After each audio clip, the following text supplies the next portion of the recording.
Okay, radiation आज फिर से एक बार रिवीजन करेंगे। Radiation heat transfer does not required any material medium to take place, unlike conduction or convection where medium or physical contact is required for the energy transfer. Okay, example है electromagnetic waves are traveling from the sun to the earth in space where there is a vacuum. Okay, radiation heat transfer does not require any material medium to take place, unlike conduction. Okay, radiation heat transfer के लिए कोई भी material की requirement नहीं है, कोई भी medium मतलब मटेरियल नहीं, मीडियम की रिक्वायर्ड नहीं है, वो विदाउट मीडियम भी ट्रैवल कर सकता है। રેડિયેશનની અંદર ફોટોન્સ હોય છે જે કોઈ ઓબ્જેક્ટ પર પડે છે અને ફોટોન થર્મલ એનર્જીમાં કન્વર્ટ થઈ જાય છે। આ રીતે રેડિયેશનમાં हीट ट्रांसफ़र થાય છે। ओके, रेडिएशन के अंदर फोटोन्स जो होते हैं वो किसी भी ऑब्जेक्ट पर मतलब कि किसी भी ऑब्जेक्ट पर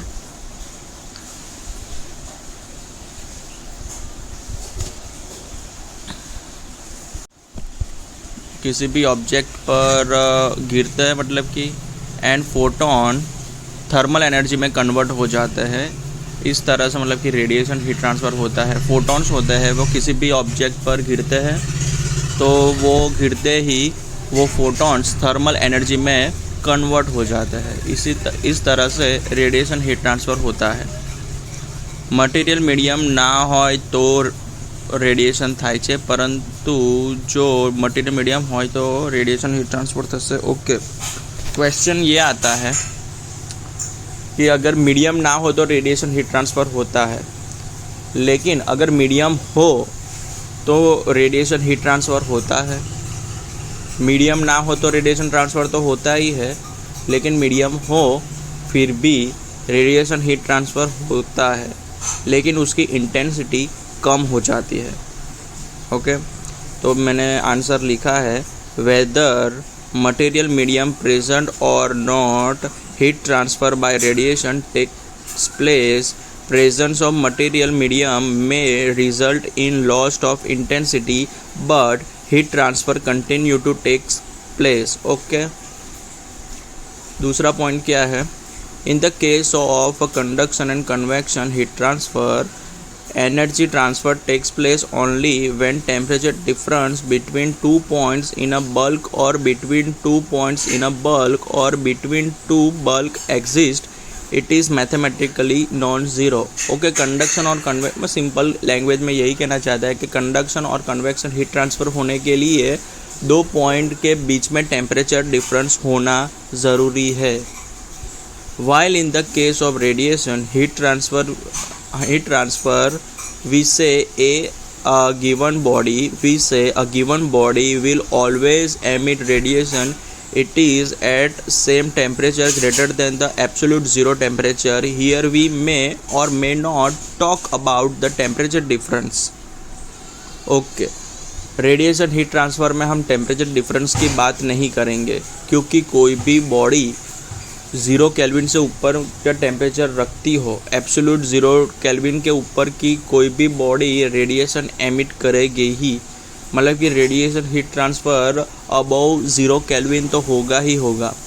for conduction and convection HA same, अगर कन्वेक्शन और कंडक्शन की बात करें, अगर हीट ट्रांसफ़र कोएफिशिएंट और क्रॉस सेक्शनल एरिया सेम कर दे तो अगर सेम कर दे बराबर, और टेम्परेचर डिफरेंस 500 - 200 एक केस में ले और दूसरे केस में एक में ले 1000 - 700, तो टेम्परेचर डिफरेंस दोनों के बीच में 300 का ही है। मतलब कि दोनों का rate of heat transfer same ही होगा।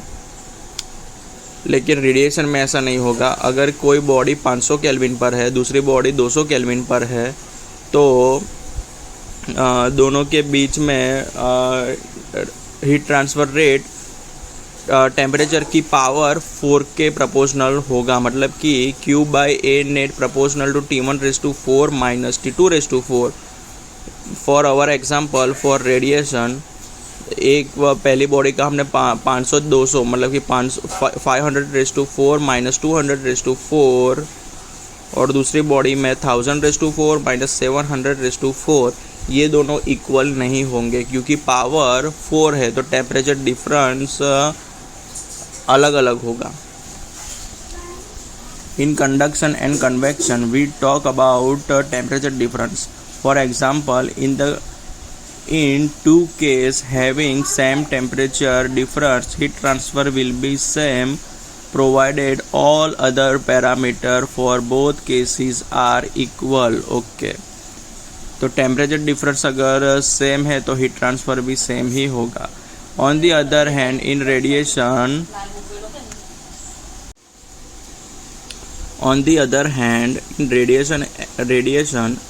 as heat transfer depends upon its absolute temperature, therefore two example having same temperature difference will possess its different heat transfer as the rate or flux of heat transfer is proportional to temperature T⁴. अभी जो हमने बोला यही लिखा है। So far in conduction and convection, as we are dealing in temperature difference, that's why we haven't converted the given data of temperature from Kelvin to degree Celsius or degree Celsius to Kelvin, as the temperature difference in both the scale comes out to be same. On the other hand, in the case of radiation heat transfer, as we are dealing with the absolute temperature, therefore absolute scale of temperature Kelvin should be used. Also, the difference of temperature in degree centigrade and in Kelvin will come out to be different as Q/A proportional to T⁴. In short इतना याद रखना है कि conduction और convection के question में हमको degree centigrade दिया हो तो डिग्री सेंटीग्रेड में रखोगे तो भी कोई प्रॉब्लम नहीं होगा, केल्विन में है तो केल्विन में रखोगे तो भी कोई प्रॉब्लम नहीं होगा, लेकिन रेडिएशन में आपको कंपलसरी केल्विन में ही काम करना है, इतना ही लिखा है। ओके, ये होमवर्क क्वेश्चन है, अपने आप रिसर्च कर सकते हो। How we get to know the composition of atmosphere of other planets without even going there, मतलब कि दूसरे प्लैनेट की कंपोजिशन हम अर्थ पर बैठे बैठे कैसे पता करें, अर्थ पर बैठकर ही कैसे पता करें, वो होमवर्क क्वेश्चन है, मतलब कि देख लेना, अगर मिलता है तो अच्छी बात है, इतना इम्पोर्टेंट नहीं है।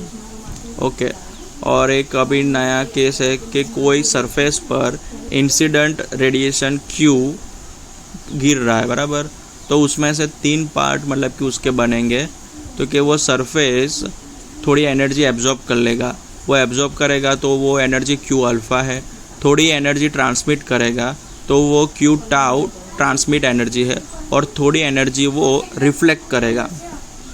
तो सिंपल एनर्जी बैलेंस हम लिखे तो क्या होगा, Q∝ plus Q⍴ plus Q∗ is equal to Q। Okay, अब Q से डिवाइड कर देंगे तो Q∝/Q plus Q⍴/Q plus Q∗/Q is equal to 1। तो ये अब Q∝/Q को हम अल्फ़ा लिखेंगे, Q⍴/Q को रो लिखेंगे, Q∗/Q को टाउ लिखेंगे इज इक्वल टू 1। तो ये मोस्ट टाइम भी एक फॉर्मूला आएगा, alpha plus rho plus tau is equal to 1। उसमें अल्फ़ा क्या है तो कि एब्जॉर्बिविटी है, और fraction of the total energy that absorbed. Okay, rho क्या है तो क्या वो रिफ्लेक्टिविटी है, fraction of the total energy reflected. Tau क्या है तो क्या ट्रांसमिटिविटी है, fraction of the total energy transmitted, बराबर। ये क्वेश्चन में इस पे क्वेश्चन आता है तो याद रखना है ये फॉर्मूला।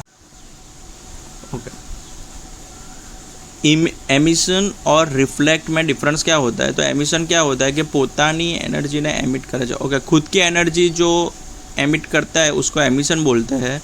रिफ्लेक्ट क्या होता है, जो दूसरी बॉडी में से एनर्जी आई उसको रिफ्लेक्ट करना, जो एनर्जी बीजी बॉडी माथी आवी तेने रिफ्लेक्ट करे। ओके, रिफ्लेक्ट मतलब पता चल गया कि दूसरी बॉडी की एनर्जी को रिफ्लेक्ट करना, और एमिट मतलब खुद की एनर्जी को एमिट करना, खुद की एनर्जी निकालना, दूसरे की एनर्जी को रिफ्लेक्ट करना।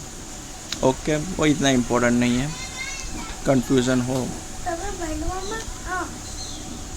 ब्लैक बॉडी एक आइडियल बॉडी है, अल्फ़ा उसका 1 होगा, अल्फ़ा 1 होगा तो टाउ और रो उसका 0 होगा। अ black body is an ideal body that absorb the energy of the radiation incident on it completely. Okay, जो जितना भी रेडिएशन होगा एनर्जी, वो मतलब कि पूरी की पूरी एनर्जी वो एब्जॉर्ब कर लेगी, वो ब्लैक बॉडी होगी, जिसका अल्फ़ा एब्जॉर्बिविटी 1 होगी, रिफ्लेक्टिविटी एंड ट्रांसमिटिविटी 0 होगी। Ideal black body is a hypothetical and does not exist. Black hole is one such example that resemble black body in terms of एब्जॉर्बिविटी। Snow की alpha value 0.989 है, milk की alpha value पता नहीं है अभी। Carbon black या lamp black की alpha value है 0.95। ओके, तो black body are those which absorb the incident radiation, their colour. Okay, black body are those which absorb the incident radiation, जितना उस पर कोई भी एनर्जी अगर गिरती है तो वो पूरी एनर्जी एब्जॉर्ब कर लेती है उसको। अरे ना, देयर कलर मे और may not be black. If it is black, then obviously they have high value of absorptivity, but a non-black color body may also possesses high value of absorptivity।